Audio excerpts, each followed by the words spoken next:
You are Locked On Bulls Postcast, part of Locked On Sports Chicago on the Locked On Podcast Network. Your team every day. Man, the Chicago Bulls survive. They win 124-123. Welcome into the Locked On Bulls Postcast here on the Locked On Sports Chicago YouTube channel. Another wild game for the Cardiac Bulls this season. Up by 22 points in this one. It comes down to the wire, down to Jalen Brunson. And my gosh, what a game we had tonight for the Chicago Bulls. So we'll talk about that fourth quarter response after the huge run that the New York Knicks had to really, just almost felt like it was going to be a devastating loss. Looking at the Twitter timeline, it looks like the Bulls are going to lose. The Bulls are going to lose, but they pull it out in the end. What a victory. Elite level game from Zach LaVine, kind of until the fourth quarter. There's some things to talk about. But also Patrick Williams, a great night. We'll get into that in the second segment. And really just the fact that this team had absolutely no answer for Karl-Anthony Towns throughout this entire game. But the fourth quarter, final shot, Jalen Brunson does the Kobe move, doesn't make it. It looks like it's going in. It looks like it's going in. And then all of a sudden, it rims out. And the Bulls get the win, 124-123. They get help from Josh Hart on the previous play. He fouls Kobe White to give Kobe three free throws, and then Kobe makes all of them. It's a huge moment there for Kobe White because he was having a rough game a lot. Some of my notes as I'm taking in this game is just slow down, Kobe. Like, too many times he is reckless with the basketball. But the fourth quarter was just absolutely wild. I mean, the Bulls are up by 22 points right off the bat. Skylar's here in the chat. Drop your comments in. We'll read them throughout the show. We want to make this super interactive here on Locked On Sports Chicago and the Locked On Bulls, Bears, Cubs, or Notre Dame postcast shows.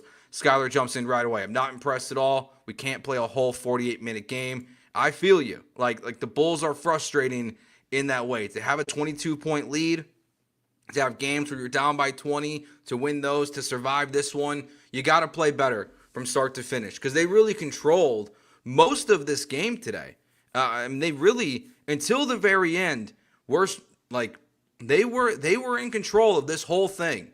And there at the end, they just found a way to squeeze it out. So let's go through this fourth quarter. I mean, the Knicks just go on this absurd run at the end of the third and then into the fourth. So the fourth quarter starts off with a missed bucket on a good play by Patrick Williams. He throws the ball down the court to Vooch. Vooch goes up, misses the shot, and Patrick Williams, who threw that pass, like I said, comes in out of nowhere, slams it down, and that was immediately good vibes. But then here's that note right away. Kobe White slowed down. Reckless turnover there in the fourth quarter. A three gets it to 93-92. Then from Karl-Anthony Towns, Dalen Terry hits a three. One of my favorite things about the fourth quarter from this Bulls game is Dalen Terry, Julian Phillips, Kobe White, Ayo Dosunmu all had three-pointers in that game, in that fourth quarter. So you're getting big shots as you're going back and forth with the New York Knicks from a little bit of everybody. And if it hasn't been clear yet, it's very clear now. At the end of a crunch time game, Josh Giddey, as much as I've enjoyed him on the Bulls so far, he's not part of the closing group. That's not going to change. Ayo is in there. He's there for a reason, and he played great defense tonight. He hit a couple big threes. He hit two of them in the fourth quarter. So just all these guys are just keeping the Bulls in this game.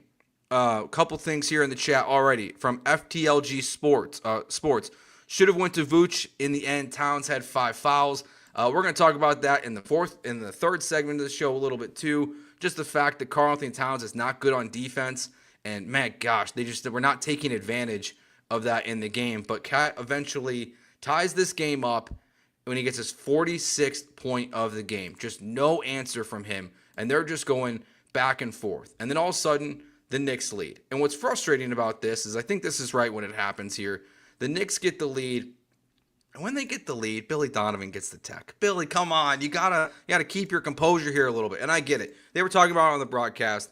The Knicks were getting away with a lot defensively in this game. They were going at Vooch. They were going at LaVine pretty hard throughout the game. And you could tell the Bulls players were frustrated. I think that's what kind of, like in this giant run the Knicks were having, besides your bench unit just looking kind of woefully unprepared in the moment to be out there with such a big lead, as they gave up like a 17-0 run immediately as soon as they get on the court. and Vooch has to come back on at the end of the third with 4 fouls. So he can't play his level of defense, which isn't super high. Like, we all know that. But he can't really do much because Karl-Anthony Towns is able to just keep driving past him because he can't get his 5th foul. He can't foul out of this game. You need Nikola Vucevic on the court. And throughout the fourth quarter, that's probably my biggest frustration watching it all play out. It's just that where was the help defense? Like where were the guys to help out Vooch when you know that he can't do everything? If you're here for the first time, make sure you hit that subscribe button to Locked On Sports Chicago. My name's Joe George, longtime Bulls fan, and it was a fun one tonight. Hit that subscribe button on YouTube. Find Locked On Bulls podcast, on all your audio platforms as well. You can subscribe there. The audio is available as soon as we sign off on this show. But they're just going back and forth and back and forth. So LaVine, at the very end of the game there, the final couple minutes of Zach LaVine, that's where, like, this next segment's almost going to spit in the face of it because Zach was so good for a majority of this game. But in the fourth quarter there, at the very end, he's just reckless with the basketball. Him and Kobe White both in the fourth quarter. And I think that's going to be, like, the differentiator for the Bulls the rest of the season as they try to figure out still who they are, which, like, the lead of this show, if they lose, is they're just a bad or an average basketball team. A night like tonight, you can have, like what we're seeing here in the comments already, like said from the start, Skylar not impressed. Zach says enjoy the win. Like, you're going to get a lot of that, watching the Bulls tonight. Both sides of the aisle from the fan base are going to be over this game, looking at this game from really two different perspectives. But LaVine goes to the paint. He's got no idea where he's going with it. He's going to throw it to the corner, and it goes to Ayo, and they get bailed out because Ayo goes to the line on a foul. He makes both of them. He ties it 121-121. Then Chicago's own Jalen Brunson, who I've been watching play basketball since he was a junior. No, I guess he would have been a sophomore in high school. Before I got into, like, full-on sports radio, when I was in college, I was covering Jahlil Okafor, Jabari Parker, and Jalen Brunson as they're, like, kind of rising through the ranks at their respective schools. And I remember watching Jalen drop, like, 50 points in a semifinal loss to Whitney Young. I think that was as a junior he did that. But he gets the shot with 4.6 seconds left to go to give the Knicks the 2-point lead.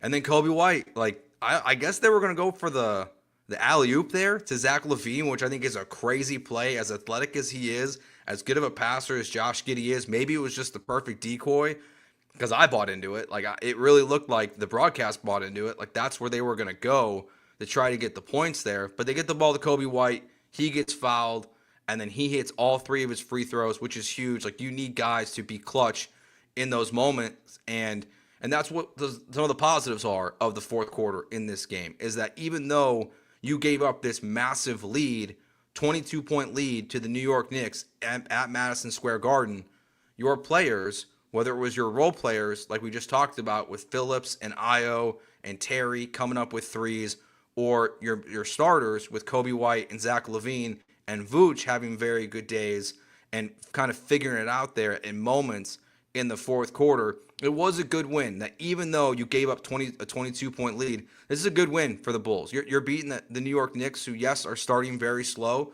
And when we see them next on January 4th, which will be obviously, for us fans, will be an emotional night as they honor Derrick Rose against the New York Knicks, which I think was a great call to make sure Tibbs was there for that. But, just in the end, you found a way to win, and you get your 5th win of the season. You hand the New York Knicks their 6th loss of the season. You move them to under 500. So I give the Bulls credit for hanging on and really what they did at the start of this game. You just got to find a way to not have that giant collapse. And, they were, the Knicks were not shooting the ball well, and I thought the Bulls did a really good job taking advantage of that and just getting a good lead and good momentum.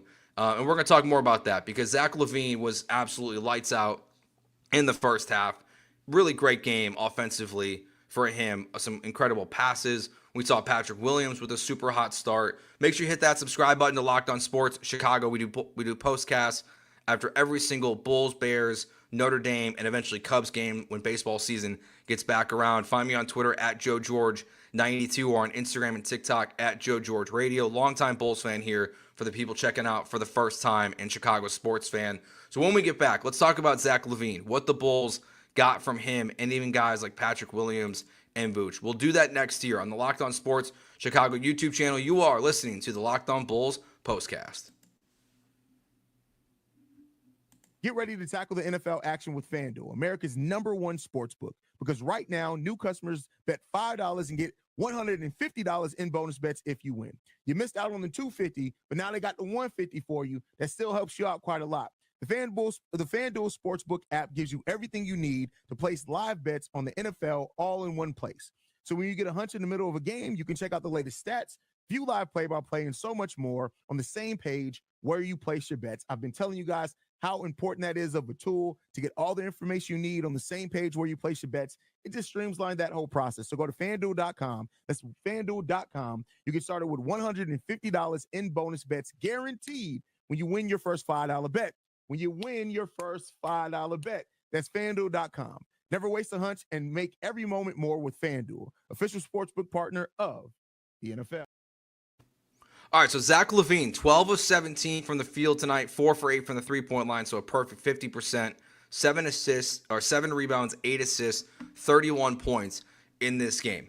This is where, if you've heard me talk about this before, if you haven't, and you're here for the first time or listening for the first time on audio, it's part of the reason why I just can't quit this guy. Like nights like this are why I still have a hard time giving up on Zach LaVine, the basketball player, because he can do things that are just so special on the court. I mean, in the first half, he has 19 points. I know my guy, Petey Pablo, won't give away the identity, was giving out the over 19.5 on his Twitter for the game for Zach LaVine, and he had 19 in the first half, so he was electric and just really getting whatever he wanted. But I think what was the most impressive part of this game for Zach was, besides the scoring, there was 2 points in this game that stood out. There was the one pass to, I believe it's to Dalen Terry, where he goes up the pump, he throws the bounce pass into the paint, and Terry gets the shot. An easy layup. That was a great pass. That was a moment for LaVine where, they're talking about on the broadcast, hey, don't forget, this guy played point guard when he was, with the Minnesota Timberwolves his rookie year. He can pass the ball very well. So we saw a little bit of that tonight. Zach was very good there. But I think for the second game in a row, we saw a really strong, good defensive effort from Zach LaVine in this game. And he can play defense. And it's why there are people that get so frustrated with him because of what he did in the last game and what he did tonight, where he's playing solid. He's not a lockdown guy. He's not Tony Allen. He's not one of those best defenders in the NBA. But when he puts the effort out there, he's such a good defender and can be, because he's so athletic. He can just do so much. But to do that and then to have 31 points in this game was really special from LaVine. You just needed it on a night like tonight, where the Knicks are coming off of an NBA Cup game, which it seems like teams actually take this seriously. I'm surprised by that still, and the Bulls will have their first one on Friday night versus the Cavs. But Jalen Brunson gets dinged up at the end of that one, and so obviously they're coming off it back-to-back. But the Bulls took advantage in the first half, and that's how they ended up getting a 22-point lead in this game. But there's also something outside of LaVine that I find very interesting about the Chicago Bulls and the way they're starting basketball games. So in the last game, Josh Giddey starts the game scoring 10 of the Bulls' first 14 points. Today, it's Patrick Williams. He scores until he checks out. When he checks out, the Bulls have 20 points. Patrick Williams has scored 11 of them. So he is super aggressive in this game. It really feels like the strategy of the game is just play a two-man game with Nikola Vucevic, and whoever makes the shot first with him is the guy who's going to score the most amount of points.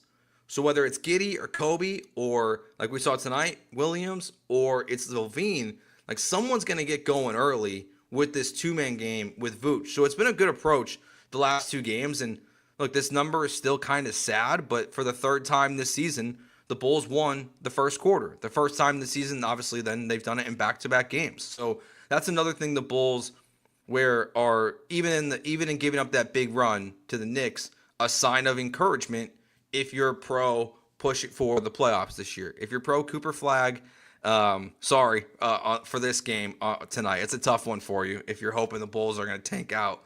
But you see early on in these games, just different guys are attacking really well, especially when in the first quarter, the Bulls they're not shooting the ball great. We know, you can kind of see it. kind of adjusting. You're playing two very different styles of basketball. You have I think it was like the number one team in pace, the Bulls are right now in the NBA, but the New York Knicks are dead last. So you have two very different styles of basketball in this game where the Knicks are slowing it down as often as possible, and the Bulls are just, it's run. Another thing early in this game that happened in the end of the first quarter that I absolutely loved. Matas Buzelis, I thought he had a really solid end of the first quarter and start of the second quarter and a couple other moments at the end of the game. But he gets that massive dunk. Like, you see the athleticism on the pass from Dalen Terry. And then after that, and into the start of the second quarter, he's just kind of everywhere. Like, he's getting his hand on the ball. He's playing good defense. He's taking shots that are not going in. And we know it's been a struggle for him this season early on, but he's just all over the place. And really, I think what's important for Matas as we watch him this season is just that he gets the most out of the minutes that he has. And I think a night like tonight versus the Knicks, he really did that effectively and just played, really to the best that he absolutely can. But Zach LaVine, like, the assists were coming early. He had 4 assists. The fourth one was that one to Dalen Terry in the paint. He gets it to 11 at one point in the second quarter with his second 3 of the game. Hits another one after the Knicks respond to put the Bulls back up 12. And that's the other part of that in the fourth quarter, like, outside this run. Like, if you can remove the run from this game, what you have is the Bulls are gaining a lead. The Knicks are starting to respond, but the Bulls they keep going. Like, they keep fighting, and they keep the lead at like 10, 11, 12, and that's how it grew as the Knicks were struggling in this game. And then we saw that a little bit in the fourth quarter as well, where, like, they're just answering what the Knicks were throwing at them. And, the Bulls are a team that with like a lot of this core roster and coached by Billy Donovan, I hate to throw the word like quitter around, because, like, I don't think they would quit, but you could just tell they would get deflated. And that's something we've seen this season, that when the shots are not going in, the effort does not result always the same on defense. And that was just, besides guarding Karl-Anthony Towns, was not really an issue tonight. And there's definitely things to nitpick in this game. Whatever happened to Bridges and his three-pointer, that thing is so broken. That shot looks awful. It looks nothing what it looked like in Brooklyn like 2 years ago. It's completely broken, but they should let him take way more threes and just be bricking shots the entire game. So you have that big one. Nikola Vucevic, once again, for the 9th time this season, gets a double-double. I mean, he is all over the place. In the first half, LaVine's got 19. Patrick Williams has 11 of the first 20 as we went over. And Vooch has 8 points and 9 rebounds. And the Bulls led 59-47. And then they just kept running it up there. Zach LaVine, one of my favorite plays from this game, actually probably is my favorite play of this game. And there's a lot of them. But the number one has to be the Zach LaVine block that he got. And then running down the court and getting the bucket to make it 90-68. Got to finish the and one, Zach. But that was a huge play just to see. That's where we're talking about that great defensive effort. And I think that's kind of when the run started at that point for the New York Knicks. And they go on this 11-0 run where you're up by 22, so they get it back to 11. Then it's down 13. Then it's a 13-0 run. And then Vooch has to come back in where he has to be a lot more tentative. And then all of a sudden it's a 17-0 run and it's down to 5. And then the fourth quarter as we went over. But it was a fun game for the Bulls tonight. I give them they are keeping us on our toes this season. They are not letting us turn off the television. So if you're one of the few in Chicago that can watch them on TV, also saw this on Twitter today, quick little heads up here. If you're a season ticket holder for the Blackhawks or the Bulls, I saw that they're giving access to their app for free for just those games. So you can't watch Bulls and Blackhawk games, but you can watch Bulls game if you're a season ticket holder. It sounds like you're going to get free access to the new TV app. So if you're struggling for that and access to that and you happen to be a season ticket holder, I would keep an eye out for that one because they're trying to fix this. But so if you can watch the games, you can't turn your TV off. And I think it's a little bit of a bummer. I think about what's going on with the Bulls right now is that so many people in Chicago still just like, even though they're having fun, like the Bulls are having fun right now. They're a fun team to watch. And there's still just so many people that can't even, watch and not like night like tonight to be not impressed by a 48-minute game, to be critical of Vooch not going Towns enough, to just, to be in the excitement of what Zach LaVine gave you on that block and bucket in this game. It's just frustrating that they have not found a way to figure this out, because I'm a 2.5 hour flight away, living in Houston right now, away from my home, and I can watch the games because I got League Pass, but people back home, like, they're struggling. I can't believe we're at this point in the season. I haven't gone on a tangent about this yet, so I think it's about time on a night like tonight, but where the Bulls find a way to win in fun fashion and get their 5th win of the season. It's just a shame that they haven't found a way to figure this out and get the Bulls available more regularly for everyone, because it feels like by the time they do this, season might take a turn for the worse as everyone starts to finally watch them. But a good game for the Bulls tonight. They win 124-123. I know we all were feeling it. That Jalen Brunson shot looked like it was going in, man. To see a ball just bounce and bounce and bounce. Like, honestly, even from watching it on my computer, I thought it went in for a second. Like, until Adam Amin said no good, I was convinced that the Bulls had just lost that game. All right, let's talk about the one really bad thing from tonight's game. Karl-Anthony Towns was absolutely dominant and did not help with Vooch having 4 fouls, but even when he was out there before the fouls, had no answer, and foul trouble was really just a huge problem for the Bulls and might have played a big factor in why this game kind of collapsed on itself a little bit, just because they had so many guys, 3 guys with 4 fouls there by the end of the game. So let's talk about that, and we'll kind of wrap up your guys' thoughts in the comments as well, as the Bulls win 124-123. Let's talk about Karl-Anthony Towns and how the Bulls just could not stop him next year on the Locked On Bulls postcast on Locked On Sports, Chicago's YouTube channel. With big wireless providers, what you see is never what you get. Somewhere between the store and your first month's bill, the price you thought you were paying magically skyrockets. With Mint Mobile, you'll never have to worry about gotchas ever again. When Mint Mobile says $15 a month when you purchase a 3-month plan, they mean it. Say bye-bye to your overpriced wireless plans, jaw-dropping monthly bills, and unexpected overages. Mint Mobile is here to rescue you with premium wireless plans starting at just $15 a month. All plans come with high-speed data and unlimited talk and text delivered on the nation's largest 5G network. Ditch overpriced plans with Mint Mobile's deal and get 3 months of premium wireless service for $15 a month. To get this new customer offer and your new 3-month premium wireless plan for just 15 months, go to mintmobile.com/lockedonnba. That's mintmobile.com/lockedonnba. Cut your wireless bill to $15 a month at mintmobile.com/lockedonnba. $45 upfront payment required, equivalent to $15 a month. New customers on first 3-month plan only. Speed slower above 40 gigabytes on unlimited plan. Additional taxes, fees, and restrictions apply. See Mint Mobile for details.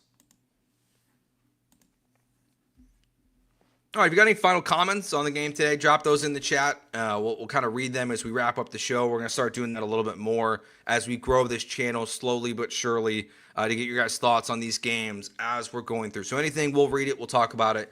But the Bulls really, they had no answer for Karl-Anthony Towns tonight. 46 points in this game, and he was just doing whatever he wanted, totally at will, whether it's from the 3-point line, which he shot 6 for 12.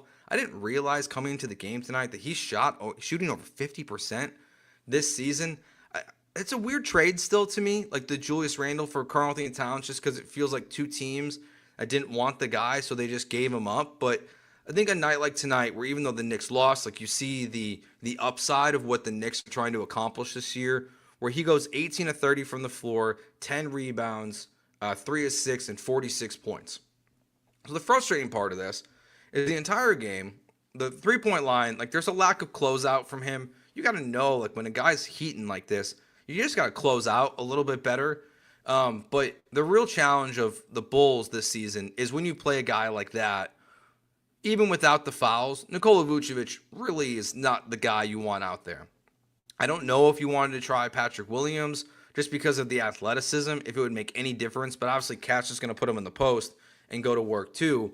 But they just had no, like, strategic answer. And it just got worse when Vooch got his 4 fouls, because then Cat is just blowing by him because he's at the top of the key, he's eating, he's waiting, and he's just blowing past him because Vucevic doesn't want to get his 5th foul of the game. He doesn't want to get his 6th foul of the game. He doesn't want to foul out in a game that the Bulls kind of felt like they really needed tonight to, this season feels like it's going to be kind of teetering of just like what direction it heads in throughout the entire year. Like, are things going to unravel at some point? Are things going to just kind of keep improving and keep this team alive and just see what kind of talent, they can accrue this season and just develop as?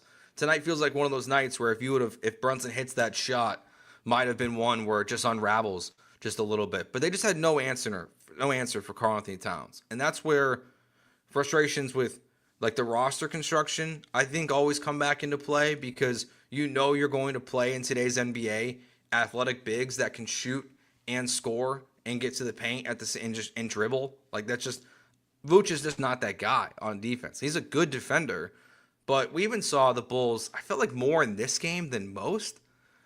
Maybe it was just because Vooch kept doing it, but they kept doing the volleyball rebound, and it was working for them really well. Like, they weren't doing it, and the Knicks were grabbing the rebounds, but they kept just going up early in the game even and just going up there and volleyball tapping it to get it out of there. And that kind of felt like the size mismatch with Karl-Anthony Towns was maybe causing some of that stuff. But you just got to find a better answer when that's going on. And, when the Knicks are going on this like 17-0 run, and it's going past that, and it's like 23-4 run at one point, like, you need to find, like, that's when you need a stopper. And I kind of wish like they would have put LaVine back in a little bit earlier. I know you don't want to, but that's another moment where eventually, like, what will this lineup look like a little bit better? Will it look better with Lonzo?